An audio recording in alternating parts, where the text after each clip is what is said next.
Hello, আসসালামু আলাইকুম guys. তো কেমন আছেন সকলে? আশা করি সকলে অনেক অনেক ভালো আছেন। আলহামদুলিল্লাহ, আপনাদের দোয়াতে আমি অনেক ভালো আছি। তো এই যে আজকে দেখতে পাচ্ছেন এখানে 40 কেজি পাঙ্গাস নিয়ে আসা হয়েছে। এগুলো সবগুলোই কাটবো আজকে।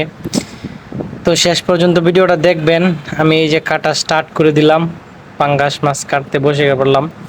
তারপরে হচ্ছে আমি এই যে ভালো করে কাটাগুলা কেটে নিচ্ছি, তারপরে হলো সবগুলো আমি কেটে নিব। প্রায় আমার কাটতে কাটতে 2-2.5 ঘন্টা সময় লাগছিল এগুলা। আমি একদম পুরাই শেষ হয়ে গেছি, অনেক কষ্ট হয়েছে এগুলা কাটতে। তো এই যে দেখতে দেখতে সবগুলাই কাটা শেষ, আমার কোমর একদম ধরে গেছিল, অনেক কষ্ট হয়েছে।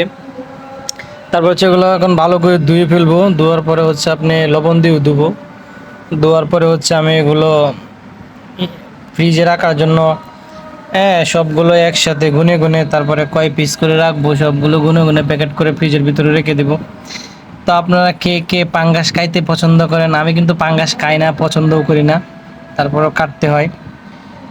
তো অবশ্যই কমেন্টে জানাবেন। সবাই ভালো থাকবেন, সুস্থ থাকবেন, আর আমার অবশ্যই ভিডিওগুলোতে লাইক কমেন্ট শেয়ার করে দিবেন। তো আসসালামু আলাইকুম।